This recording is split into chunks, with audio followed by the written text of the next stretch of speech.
Ce matin, je vais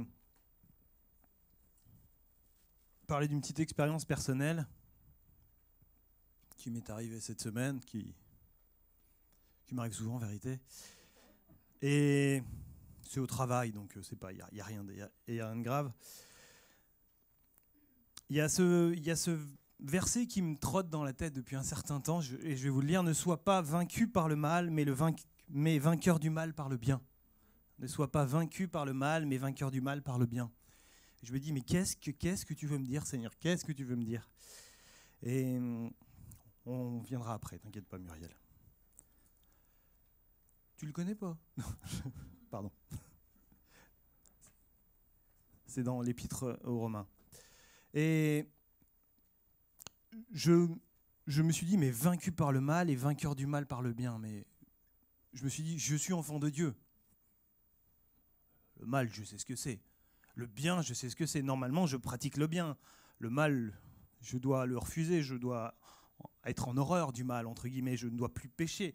Plutôt, je dois ne plus être dans cette habitude de pécher. Il m'arrive encore de chuter. Et vous savez, je travaille dans un milieu d'argent, milieu bancaire.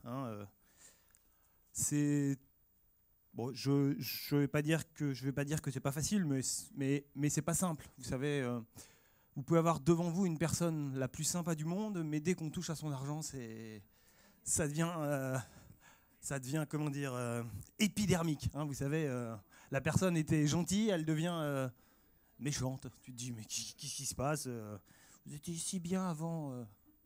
C'est tout. Non mais donc on est dans un milieu de relations humaines, mais en même temps, il faut qu'on fasse très attention à ce qu'on dit, très attention à la façon dont on l'amène, parce que des fois, puis en plus je travaille à Roubaix, ça je l'ai pas précisé, donc ça prend des proportions des fois. Juste, voilà quoi. C'est la fin du monde. Vous savez, plusieurs fois, on m'a menacé. On m'a dit non, mais de toute façon, je veux aller me suicider. Vous voyez, juste parce que j'avais osé lui dire, vous savez, faut peut-être votre compte, c'est pas extensible, quoi. À un moment donné, il y a un fond, quoi. Bon, voilà. Donc bon, vous voyez, donc c'est toujours des choses compliquées. Et mes collègues, femmes, parce que j'ai que des femmes comme collègues, j'ai qu'un homme, c'est mon chef. Voilà, donc bon, c'est tout. Donc le midi, des fois, j'ai l'impression de manger avec le chef, mais bon, voilà. Donc elles sont constamment en train de dire, mais toi Romain, t'as de la patience, mais toi Romain, t'arrives à leur dire les choses, mais toi Romain, toi Romain. Et il y en a même une, et cette semaine, qui m'a dit, tu sais Romain, je pense que tu iras au paradis. J'ai dit oui, je l'espère fortement. J'ai dit, mais toi aussi tu peux y aller. Tu sais, ah ouais, mais non, mais j'ai pas ta patience. Non, mais je te parle pas de ça. Bon voilà, donc après la conversation est partie sur autre chose, merci Seigneur. Mais vous voyez, et je me dis, ne sois pas vaincu par le mal, mais vainqueur du mal par le bien. Mais je me dis, Seigneur, qu'est-ce que tu veux me dire? Allez, si j'écoute mes collègues, je suis bien, ouais, voilà, c'est ça. Qu'est-ce que... Eh bien, en vérité, c'est la bienveillance. Est-ce que je suis bienveillant tout le temps? Est-ce que j'ai toujours ce caractère, cette envie, cette vertu qui me pousse à toujours être bienveillant? C'est vrai que je vois, alors c'est pas pour me vanter, mais je pense que tous, quand vous travaillez avec des non-chrétiens ou avec des gens qui ne connaissent pas Christ plutôt, vous voyez la différence entre eux et vous. Mais on s'arrête là. Pas besoin d'orgueil pour ça. D'accord? On n'est pas là à se dire on est mieux qu'eux. Non. On était comme eux avant. Et ils ne connaissent pas Christ. Et c'est à nous de tout faire pour que cette lumière s'allume sur leur vie et qu'ils puissent avoir aussi, être au bénéfice de ce que Christ a réalisé à la croix pour l'humanité tout entière. Et donc, c'est la bienveillance. Ce matin, je vais vous parler de la bienveillance. Donc, ta bienveillance, ô Éternel, vaut mieux que tout ce que j'ai vu. Vous connaissez ce beau chant d'Exode. Ta bienveillance, ô Éternel, vaut mieux que tout ce que j'ai vu. Et nous allons parler de la bienveillance et je pense que vous savez tous que la bienveillance fait partie du fruit de l'esprit. La bienveillance est citée dans le fruit de l'esprit. Donc nous allons continuer notre voyage toujours plus loin à la découverte de ce que le Saint-Esprit doit apporter à nos vies. Au travers, encore, c'est vrai, c'est la 3e fois que je prêche sur un fruit de l'esprit, du moins sur une portion d'un fruit de l'esprit. Souvenez-vous, on avait fait la patience, la fidélité, effectivement, à rapprocher avec la foi et la bienveillance. C'est que des qualités que j'ai naturellement. Hein. Bon, voilà.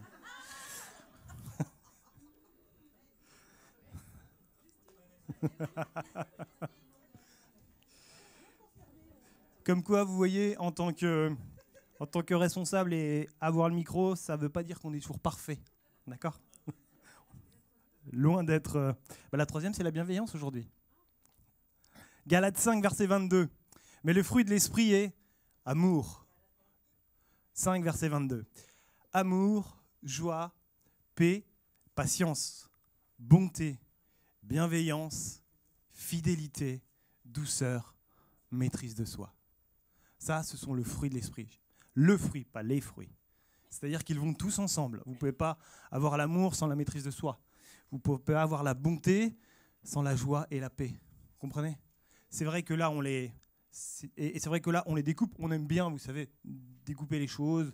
Nouvelle naissance, ce qui se passe à la nouvelle naissance, ce qui s'est passé à la croix, et puis on fait des découpes. Mais en vérité, tout se fait naturellement, tout se fait à la suite. Et le fruit de l'esprit, c'est un fruit entier.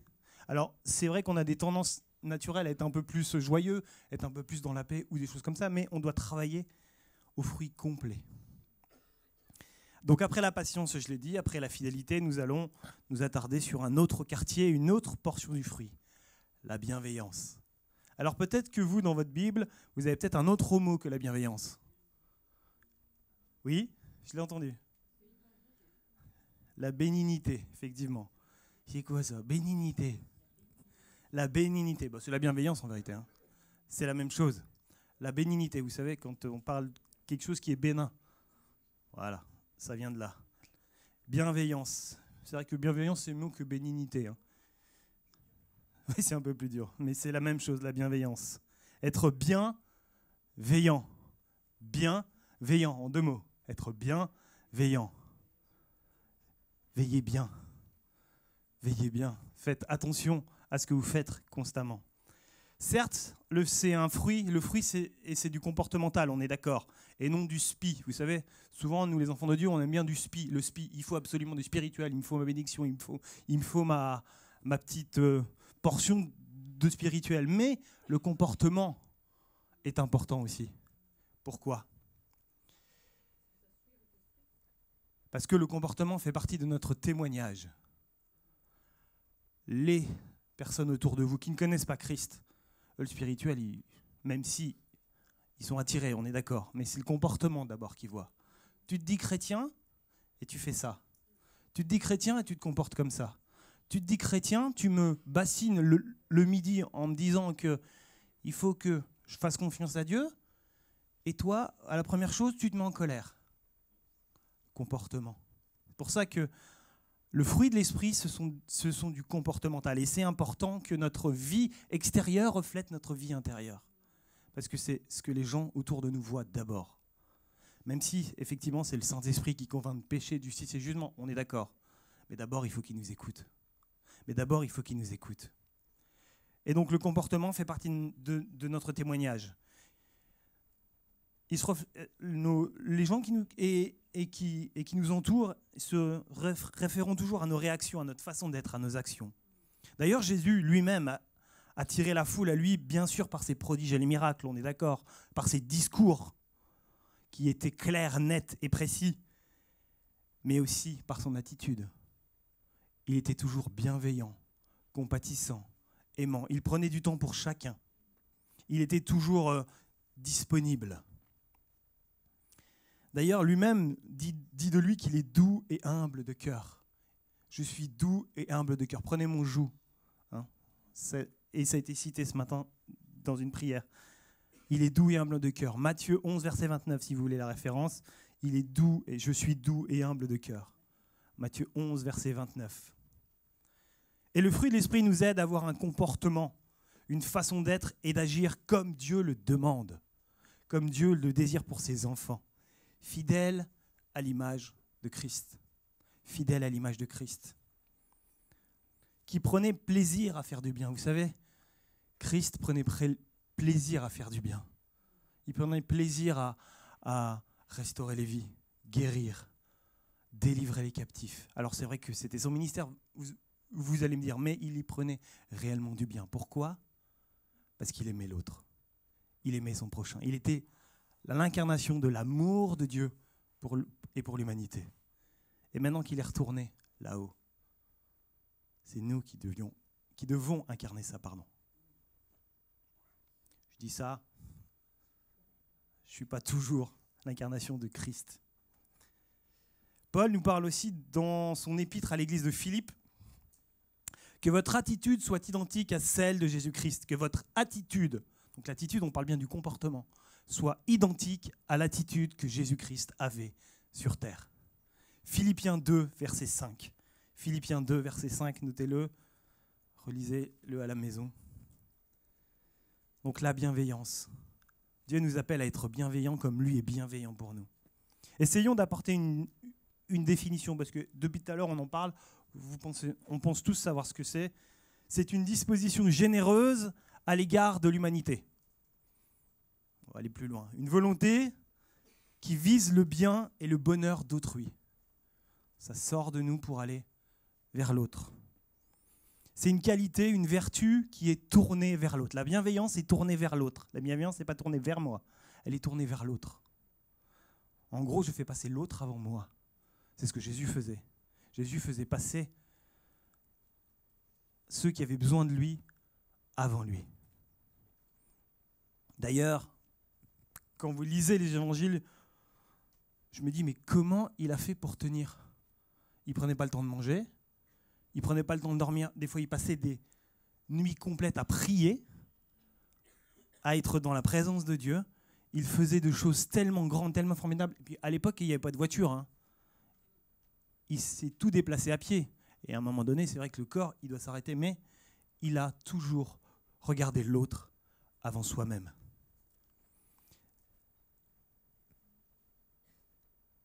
Et je vous le dis, pour regarder l'autre avant soi-même, il faut vraiment que le Saint-Esprit agisse. Il faut vraiment nous laisser travailler par le Saint-Esprit. Parce qu'être bienveillant tout le temps, c'est pas facile, c'est pas simple. Car notre nature humaine est opposée à cela. Notre nature humaine pense d'abord à nous. Et je ne dis pas que c'est mauvais. Elle pense d'abord à nous, à moi. Et en tant qu'enfant de Dieu, souvent on garde ce trait de caractère-là. Ma bénédiction. Mes propres sentiments internes. C'est important. Mais nous sommes passés d'un royaume à l'autre. Nous sommes passés du royaume des ténèbres au royaume de la lumière de Dieu. Où Dieu a mis son ADN en nous en tant qu'enfants de Dieu et tout devient possible. Et tout ce qui était vrai avant n'est plus vrai maintenant parce que c'est mort. Ma vie centrée sur moi n'est plus une vie centrée sur moi. D'ailleurs, Paul le dit, si je vis, ce n'est plus moi qui vis, c'est Christ qui vit en moi. Ce Christ bienveillant, ce Christ d'amour, ce Christ qui prenait toujours soin de l'autre. Mais en même temps, la bienveillance est opposée à un sentiment qui peut découler de la jalousie ou du ressentiment pour l'autre. Je suis jaloux, alors je ne fais pas. J'ai du ressentiment pour lui, alors je n'agirai pas.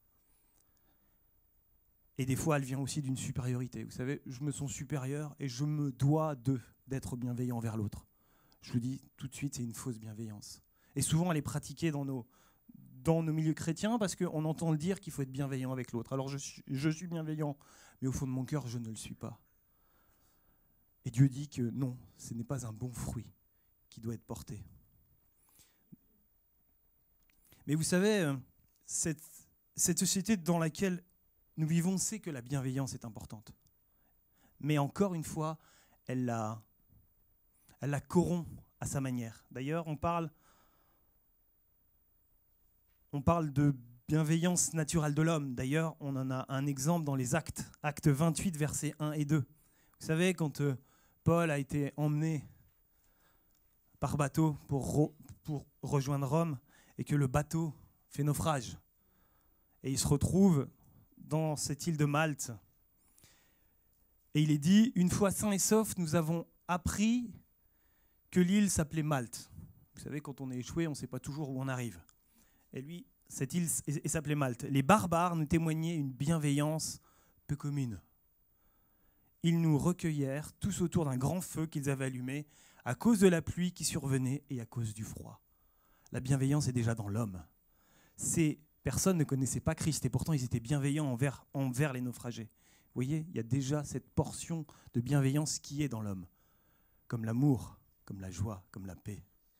Mais par le Saint-Esprit, tout est sublimé, tout est magnifié, tout est fait pour rendre la gloire à Dieu. Dieu est aussi bienveillant. Il nous veut du bien. Il veut nous bénir. Vous savez, Dieu n'est pas un Dieu père fouettard. On entend souvent ça, mais si Dieu était vraiment amour, est-ce qu'il ferait ça? Non, ce n'est pas lui qui le fait. C'est la nature pécheresse de l'homme qui corrompt tout ce que Dieu fait. Et donc Dieu est aimant et bienveillant. Dites-vous que Dieu vous veut du bien. Vous savez que quand Dieu me reprend, il me veut du bien. C'est pas toujours sympa, c'est pas toujours évident. On n'aime pas, vous savez. Mais quand il me reprend, c'est parce qu'il veut du bien pour ma vie. Parce qu'il m'aime. Et il ne veut pas que je reste dans cette situation-là. Et c'est ça aussi la bienveillance. Vous voyez vers quoi je veux venir? Ce n'est pas juste des bons sentiments, une bienveillance. Souvent, vous savez, on dit, c'est une expression, je ne l'emploie pas, mais l'image, et je la trouve pas mal, on dit que l'enfer est pavé de bonnes intentions. Le sentiment, c'est ça. Si on reste dans un sentiment bienveillant, on pensera être bon, on pensera faire des bonnes choses, mais non. Il faut que ce sentiment soit sublimé par le Saint-Esprit qui vit en nous. C'est lui qui travaille en nous notre vouloir et notre faire. On ne se décrète pas bienveillant pour être bienveillant.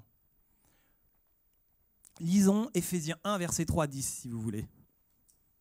Comme vous avez tous votre Bible, hein. Vous avez de la chance, moi j'ai failli oublier la mienne ce matin. Bah, ça arrive. Hein. Bon, j'en ai toujours eu en rable ici. Oui.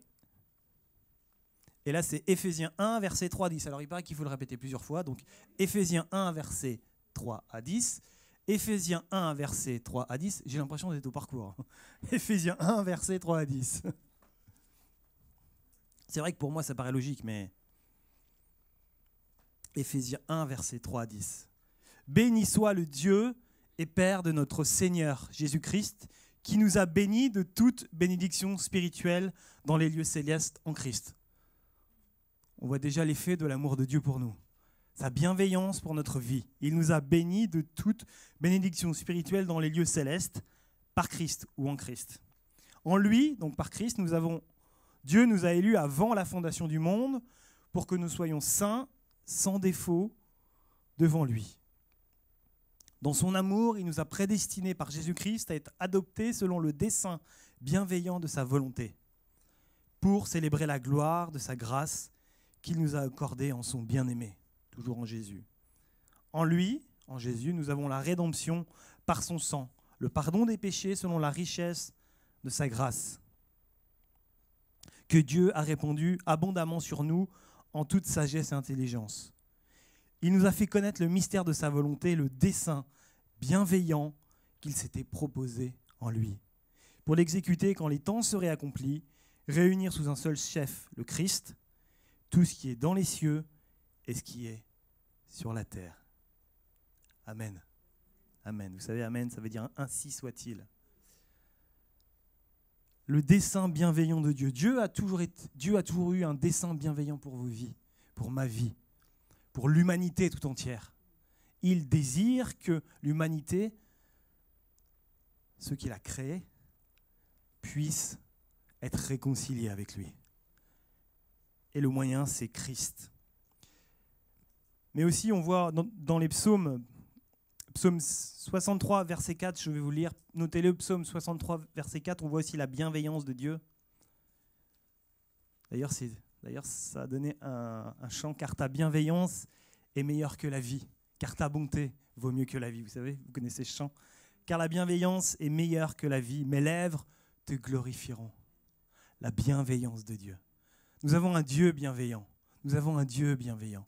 Et trop souvent, nous l'oublions. Trop souvent, je l'oublie que mon Dieu est bienveillant. Même s'il me reprend, même si il est des fois pas d'accord avec moi, même si des fois je lui tiens tête. Vous savez, peut-être qu'un jour, je vous parlerai de cette partie et de ma vie. J'ai tenu tête pendant longtemps au Saint-Esprit. Ben, il a gagné.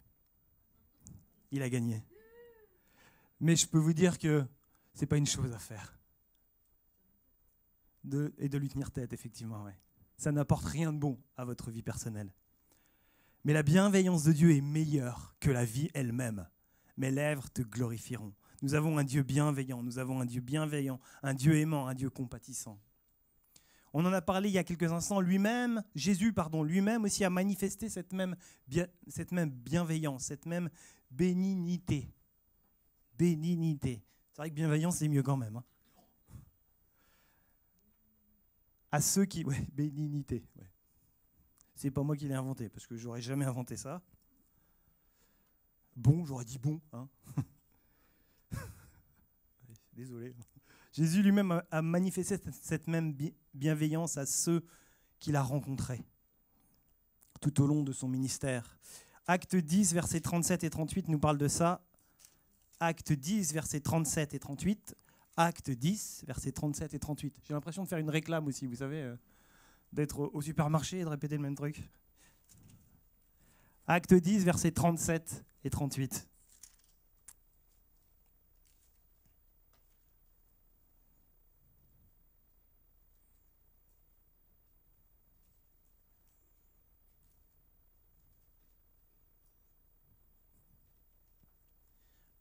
Acte 10, versets 37 et 38. Vous savez ce qui est arrivé dans toute la Judée, après avoir commencé en Galilée, à la suite du baptême que Jean a prêché, comment Dieu a oint d'Esprit Saint et de puissance Jésus de Nazareth. Baptême du Saint-Esprit pour ceux qui... qui allaient de lieu en lieu et faisaient le bien en guérissant tous ceux qui étaient sous l'oppression du diable, car Dieu était avec lui. Dieu a toujours manifesté de la bienveillance pour l'humanité à travers Jésus. Vous savez, Jésus, quand il guérissait les malades, c'était la bienveillance de Dieu. Quand Dieu vous guérit, c'est parce qu'il vous aime, parce qu'il est bienveillant envers nous. Parce qu'il a des projets de paix et non de malheur pour nos vies, afin de nous donner un avenir fait d'espérance. Et donc Jésus, qui allait de lieu en lieu, faisait le bien et guérissait tous ceux qui étaient sous l'oppression du diable.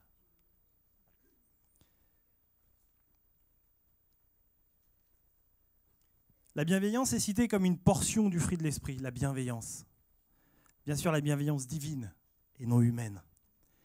Elle découle directement de notre nouvelle nature. Quand nous devenons enfants de Dieu et que le Saint-Esprit vient habiter en nous, et d'ailleurs c'est lui et lui seul, qui bien sûr en le laissant travailler en nous, brûler, se consumer, façonne notre vouloir et notre faire. Je l'ai déjà dit, Philippiens 2, verset 13. C'est lui qui façonne en nous notre vouloir et notre faire. Bien sûr, cela se fait étape par étape. La bienveillance, on dit que ça s'apprend. Ça se fait étape par étape, pas à pas, marche après marche. Ça doit vous rappeler la course qui nous est proposée. Nous devons aussi avoir conscience en Dieu, oui. Qu'en tant qu'enfants de Dieu, nous sommes appelés à évoluer, à maturer, à grandir dans toutes sortes de domaines. Pourquoi ? Pour ressembler de plus en plus à l'image de Christ, à l'image de Jésus. Je ne le suis pas encore complètement, à l'image de Jésus. J'ai encore du mal avec beaucoup de choses. Mais le Saint-Esprit travaille en moi, me fait grandir pas à pas pour que je ressemble de plus en plus à Jésus. Du moins, je l'espère à la fin de ma vie où je pourrai me conformer à cette image. Étape par étape. Et ça dans tous les domaines, que ce soit dans l'amour, que ce soit dans la joie, que ce soit dans la paix, vous savez, dans la colère, dans la tempérance, dans la façon d'être. Nous ne sommes pas parfaits du jour au lendemain.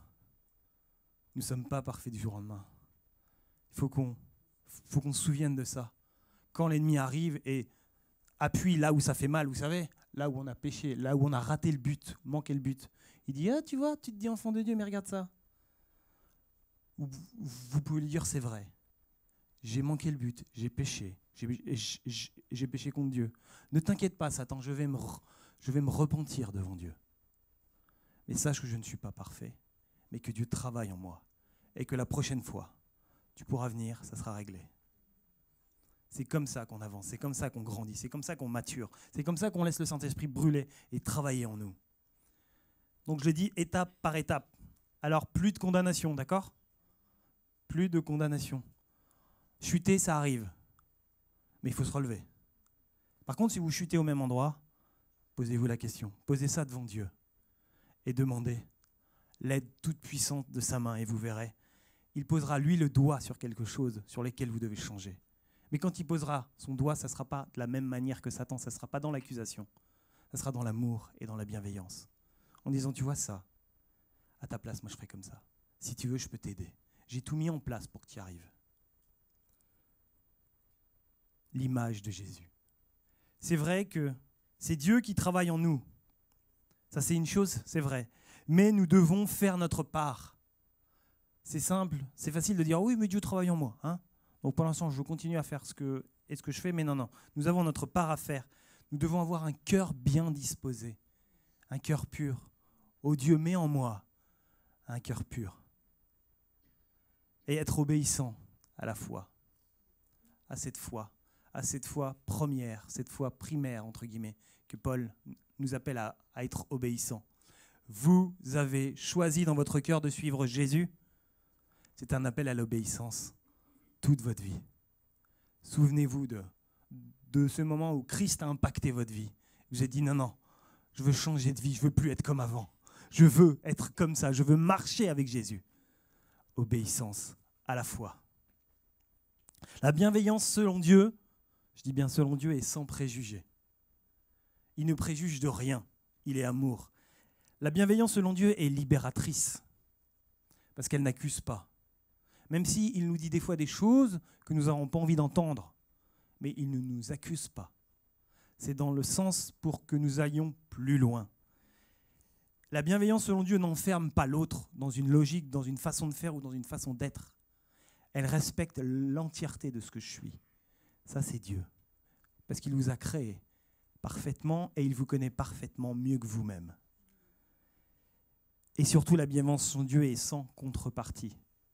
Dans le sens où il nous laisse toujours le choix. Toujours le choix. Toujours le choix. Même si des fois, j'aimerais qu'il me laisse moins le choix. Mais bon. Mon Dieu est comme ça et mon Dieu m'aime.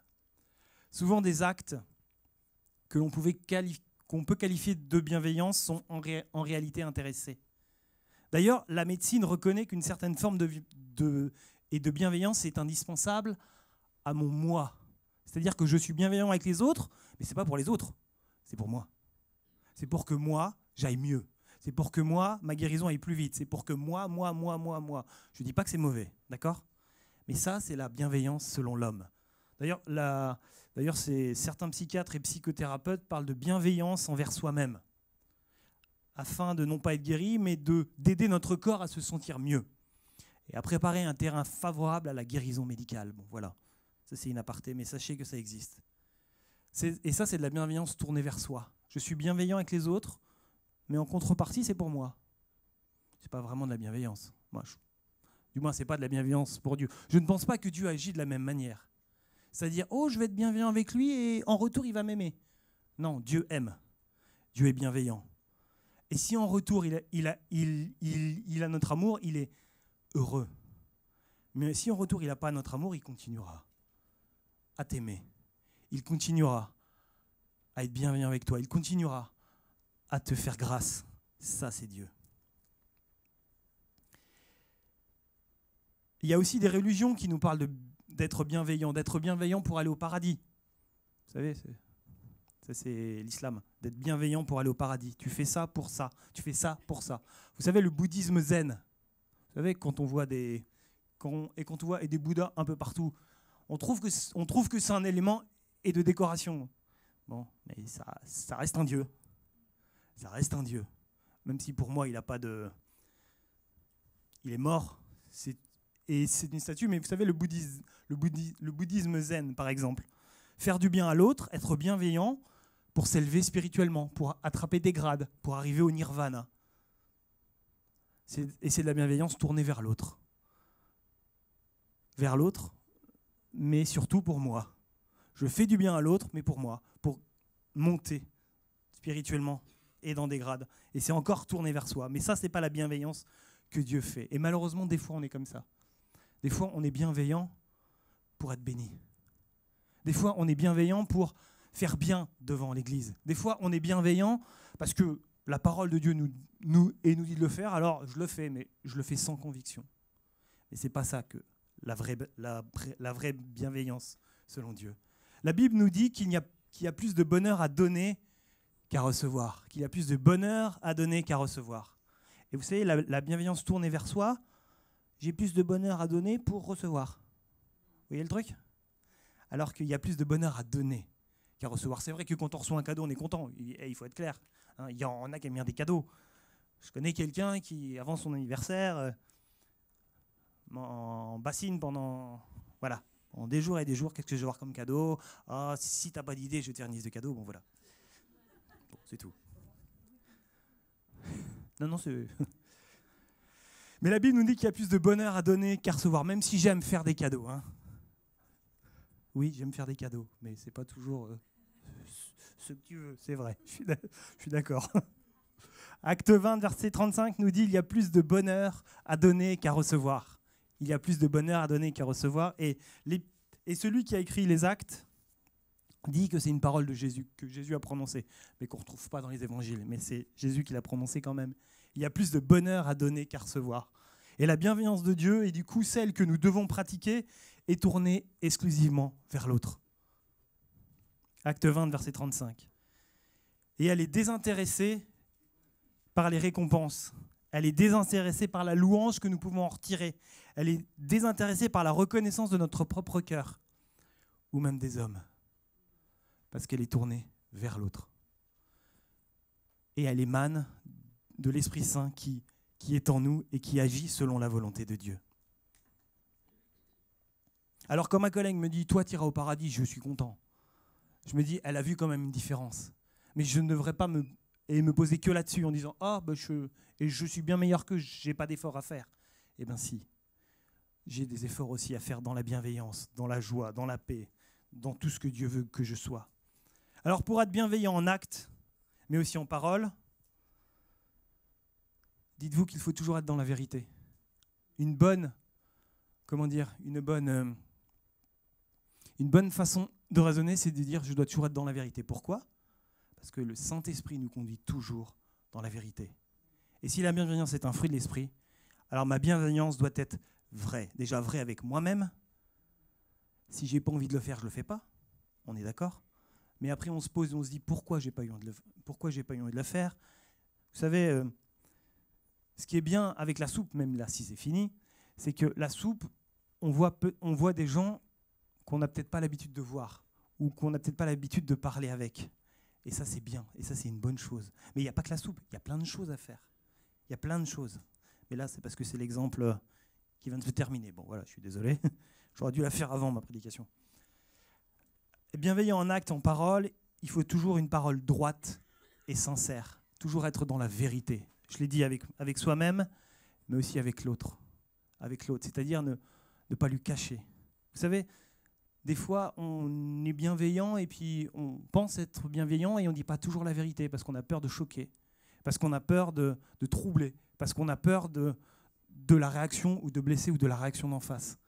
Mais ce n'est pas véritablement de la bienveillance, ça. Je cache une partie de la vérité. Vous savez, être bienveillant, c'est être capable de dire la vérité aussi à l'autre. Par amour. D'accord ? Parce que je vois déjà des... Bon, hein. Moi-même, des fois, mais je te dis la vérité. Mais bon, il faut que l'autre, il accepte aussi. Hein. Donc c'est aussi un travail de chaque jour. C'est pour ça que dans le fruit de l'esprit, il y a aussi l'amour. Il y a aussi la maîtrise de soi. D'accord ? Tout va ensemble.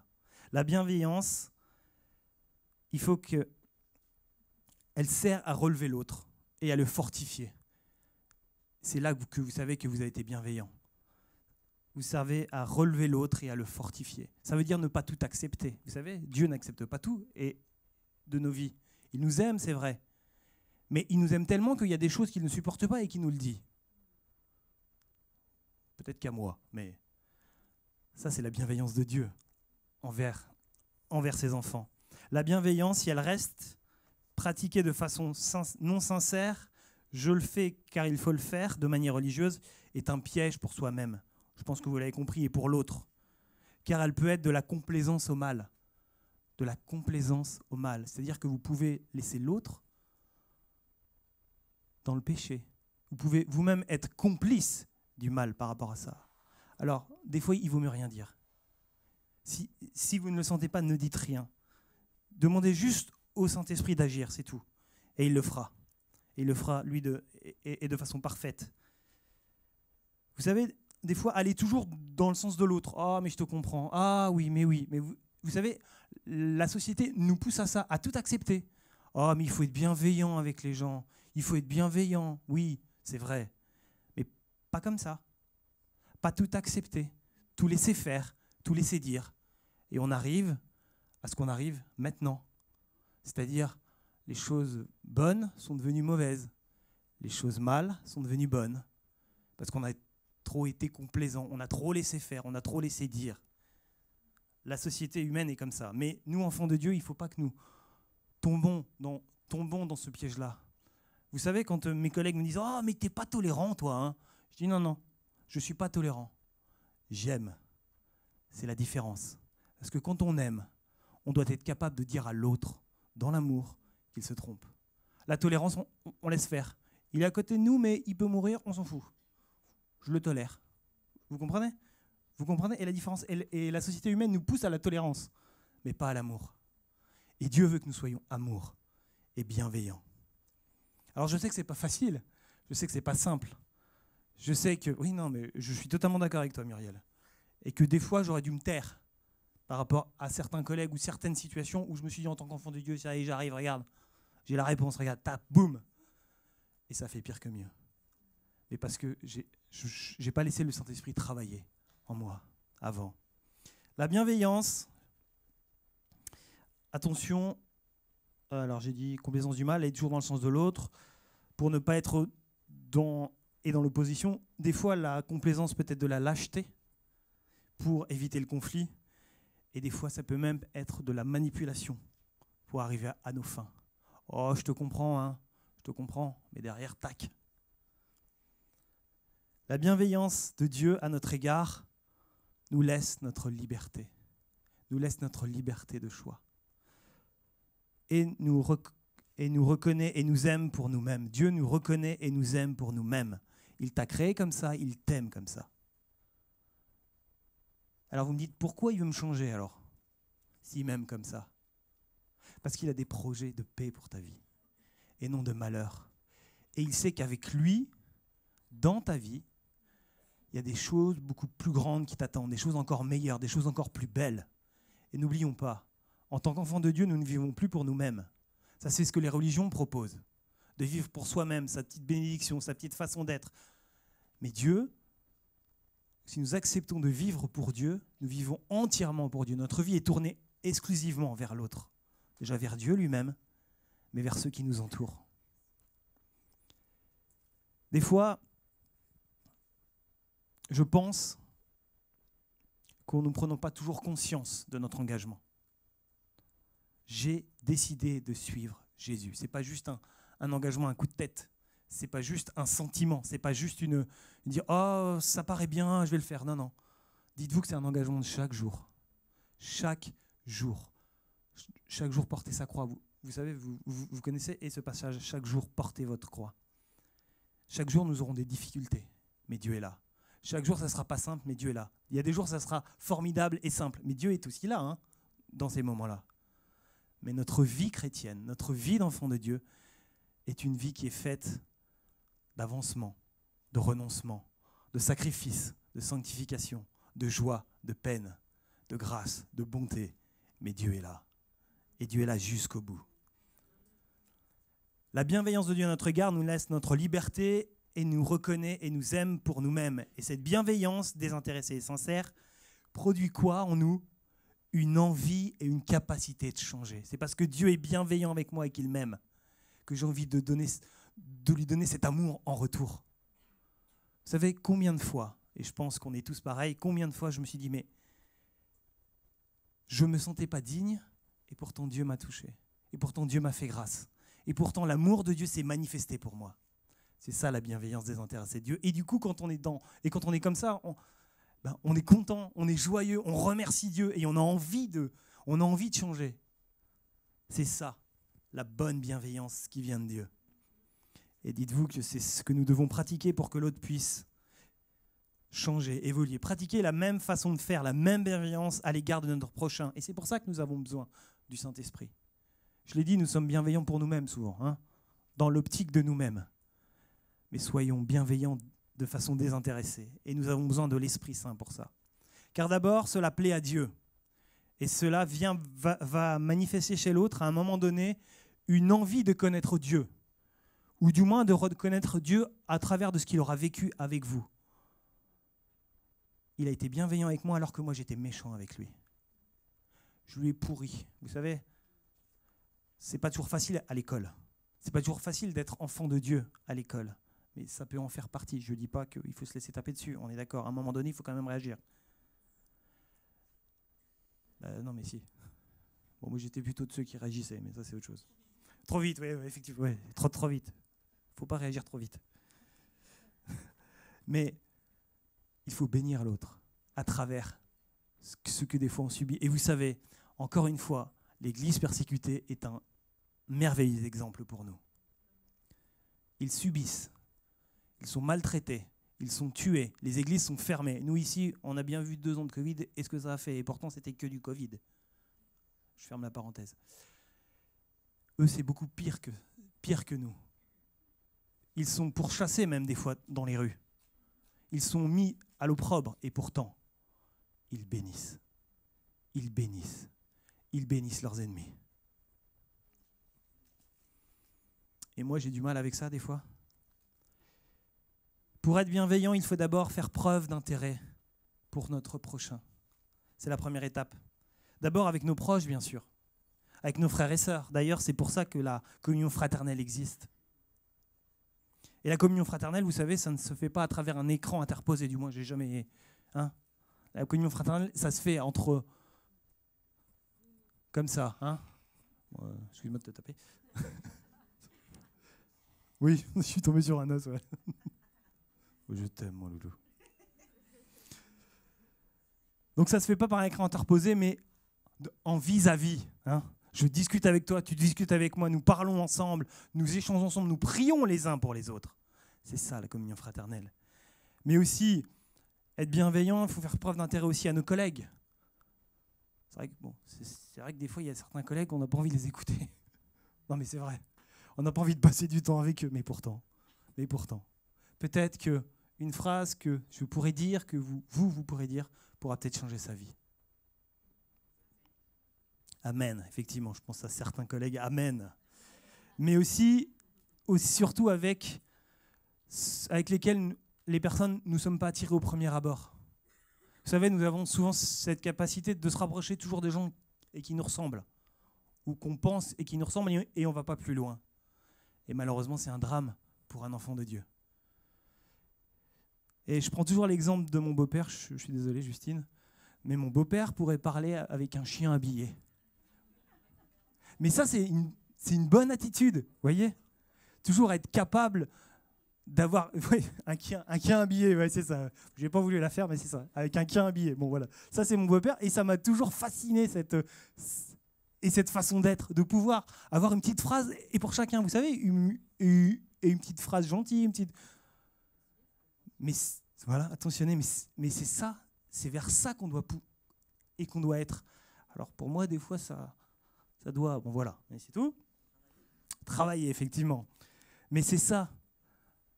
Au premier abord, des fois, on n'est pas attiré par des gens, ou des personnes parce que pour telle ou telle raison. Et on va pas rentrer dedans, mais on doit être capable de se dire, là j'ai un problème.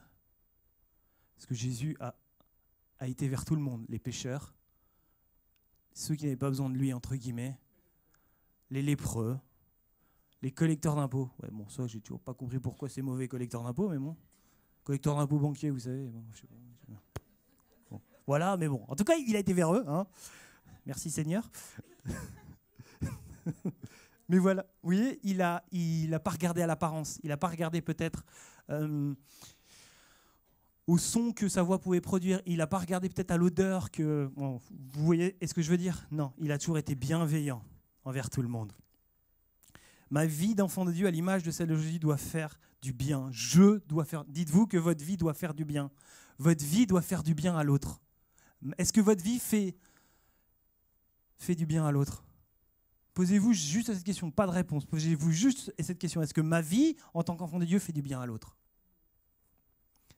Ça doit être ça notre leitmotiv. Bienveillant. En 2 mots, bienveillant. C'est pourquoi, sans le Saint-Esprit qui nous aide et nous construit, nous ne pourrons pas entrer pleinement dans le projet que Dieu a pour votre vie. Sans le Saint-Esprit, nous ne pouvons rien faire. Sans Jésus, nous ne pouvons rien faire. J'ai beau avoir la meilleure volonté du monde, la plus grande bienveillance de toute la terre, je peux donner toute ma richesse. Mais si ce n'est pas accompagné par Dieu, ça ne portera pas le fruit que Dieu veut. Le fruit de l'esprit entier est pour nous. Ce sont des comportements, des façons d'être et des façons de faire que Dieu attend de ses enfants. Il attend l'amour, il attend la joie, il attend la paix, il attend la maîtrise de soi, il attend la bienveillance, la fidélité, la foi, plein de choses. Paul, en Galates 2, verset 20, nous dit « Je suis crucifié avec Christ. Et ce n'est plus moi qui vis, c'est Christ qui vit en moi. Ma vie présente dans la chair, je la vis dans la foi au Fils de Dieu, qui m'a aimé et qui s'est livré lui-même pour moi.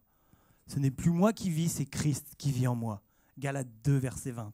Et ça doit être notre leitmotiv, ça doit être ce que nous devons viser. Christ qui vit en moi. C'est plus moi qui vis, c'est Christ.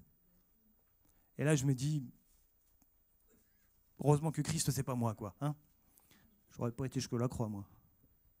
Ça fait trop mal.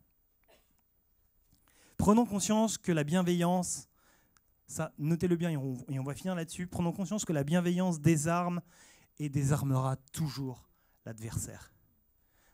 La bienveillance de Dieu et la bienveillance que nous devons pratiquer selon Dieu désarme et désarmera toujours l'adversaire. Pourquoi? Parce qu'il n'est pas bienveillant. Il ne comprend pas ça. Il ne comprend pas qu'on peut être désintéressé par quelque chose. Lui qui a été intéressé à vouloir la gloire de Dieu, à vouloir s'emparer de la gloire de Dieu, à vouloir être comme la gloire de Dieu. Prenons conscience que la bienveillance, notre bienveillance désarme et désarmera toujours l'adversaire, car il est contre nature pour lui. Prenons Luc 6. Luc 6, versets 27 à 36. Luc 6, versets 27 à 36. Luc 6, versets 27 à 36.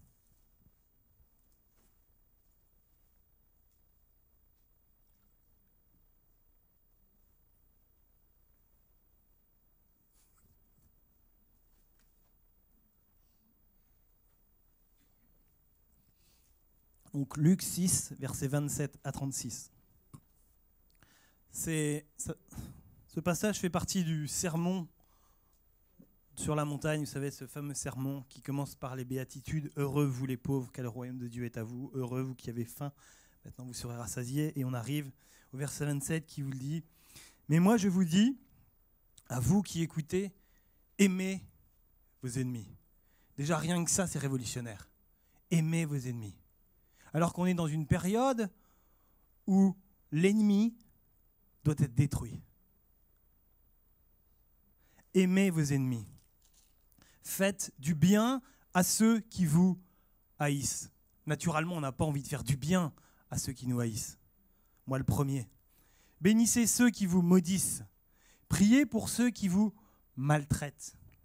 Si quelqu'un te frappe sur une joue, présente-lui aussi l'autre. Ça fait mal. Si quelqu'un te prend ton manteau, ne t'empêche pas de prendre encore ta tunique. Donne à quiconque te demande. Je te donnerai pas tout. Et ne réclame pas des biens à ceux qui les prennent. Ce que vous voulez que les hommes fassent pour vous, faites-le pareillement pour eux. C'est ça la bienveillance. Ce que vous voulez que les hommes fassent pour vous, faites-le pareillement pour eux. Tu veux être aimé ? Aime. Tu veux être aimé ? Aime. Tu veux que les gens soient gentils avec toi ? Sois d'abord gentil avec eux. Si tu veux être respecté, respecte d'abord l'autre. C'est toutes des choses... Vous savez, on prend des fois des positions intenables en disant « Non, mais regarde, il me respecte pas, il m'aime pas, il me parle pas. » Oui, mais toi, qu'est-ce que tu fais pour changer ça ? Change d'abord d'attitude, toi, et tu verras. Si vous aimez ceux qui vous aiment, quel gré vous en serait-on ? Les pécheurs aussi aiment ceux qui les aiment. D'ailleurs, j'ai l'habitude de dire que vous savez, même le plus grand des criminels aime quelqu'un. Sa mère, sa sœur peut-être. Mais vous voyez, ou sa fille. Oui, on parlait de, bon, je vais le dire. On parlait de Staline avec lui. On comparait Staline et Poutine. On s'arrête là. Parce que il faut savoir que Staline est né le même jour que moi, donc il me dit il est né le même jour que toi. Bon voilà, c'est des trucs qu'on fait comme ça. Bon, c'est tout. Ça s'arrête là. Hein. Lui, il avait encore des cheveux et tout, une moustache, mais bon. Et ben, cet homme qui était horrible, qui a massacré des gens. D'ailleurs, si les problèmes en Ukraine, c'est beaucoup à cause de lui. Il aimait qu'une seule personne, c'était sa fille. Il l'aimait tellement qu'il a fait tuer ses maris. Oui, bon, voilà. Mais même le plus grand des criminels a toujours de l'amour et pour quelqu'un. Mais Dieu nous dit, mais ça c'est bien, mais il faut aimer ceux que tu n'aimes pas, ceux que tu ne supportes pas ou ceux que tu as du mal. Si vous faites du bien à ceux qui font du bien, quel gré vous en serait-on ? Les pécheurs aussi en font autant. Et si vous prêtez à ceux à qui vous espérez recevoir, quel gré vous serait-on ? Les pécheurs aussi prêtent aussi aux pécheurs afin de recevoir l'équivalent. Mais aimez vos ennemis, faites du bien et prêtez sans rien espérer. Votre récompense sera grande et vous serez fils du Très-Haut, car il est bon pour les ingrats et pour les méchants. Soyez miséricordieux, comme votre Père est miséricordieux. Et on va finir par un deuxième passage qu'on trouve dans l'Épître aux Romains. Romains 12, versets 9 à 21. Romains 12, versets 9 à 21. Romains 12, versets 9 à 21. Que l'amour soit sans hypocrisie. Que votre amour soit sans hypocrisie. Ayez le mal en horreur. Attachez-vous fortement au bien. Par amour fraternel, donc l'amour fraternel, c'est l'amour pour les autres. Hein. Ayez de l'affection les uns pour les autres. Par honneur, usez de persévérance réciproque. Paul parle à des enfants de Dieu. Hein. D'accord ? Par honneur, usez de prévenance, tu as raison, réciproque. Ayez de l'empressement et non de la paresse. Soyez fervents d'esprit, servez le Seigneur. Réjouissez-vous en espérance, soyez patients dans la tribulation, persévérez dans la prière. Il cite les fruits de l'esprit, le fruit de l'esprit. Subvenez aux besoins des saints, tâchez d'exercer l'hospitalité. Bénissez ceux qui vous persécutent. Bénissez ceux qui vous maudissent. Et ne maudissez pas. Réjouissez-vous avec ceux qui se réjouissent. Pleurez avec ceux qui pleurent. Ayez les mêmes sentiments les uns envers les autres. N'aspirez pas à ce qui est élevé, mais soyez attirés par ce qui est humble, comme Jésus. Ne soyez pas sages à vos propres yeux, comme des fois je peux l'être quand mes collègues me disent que tu iras au paradis, toi. Ne rendez à personne le mal pour le mal. Recherchez ce qui est bien devant tous les hommes. S'il est possible, autant que cela dépende de vous, soyez en paix avec tous les hommes. Encore le fruit de l'esprit. Ne vous vengez pas, vous-même, bien-aimés, mais laissez agir la colère, car il est écrit « À moi la vengeance, c'est moi qui rétribuera, dit le Seigneur. Mais si ton ennemi a faim, donne-lui à manger. S'il a soif, donne-lui à boire. Car en agissant ainsi, ce sont des charbons ardents que tu amasses sur sa tête. Ne sois pas vaincu par le mal. J'ai commencé par ça. Ne sois pas vaincu par le mal, mais vainqueur du mal par le bien. Merci Seigneur pour ta présence de chaque jour, Seigneur. Merci parce que ta parole nous parle, ta parole nous guide, ta parole nous aide, Seigneur. Tu vois, Jésus, ce passage que nous avons lu, ce n'est pas toujours simple, ce n'est pas toujours facile. Nous n'avons pas toujours envie d'être compatissants et même aimants avec l'autre, surtout s'il a des griefs contre nous, surtout s'il nous reproche des choses, surtout s'il est méchant avec nous, Seigneur.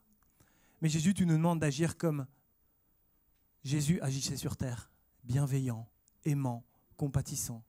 Alors Seigneur, je te le confesse, ce n'est pas simple, ce n'est pas facile.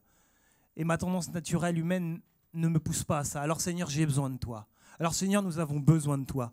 Esprit Saint, souffle sur nos vies. Esprit Saint, rappelle-nous que sans toi, nous ne pouvons rien faire.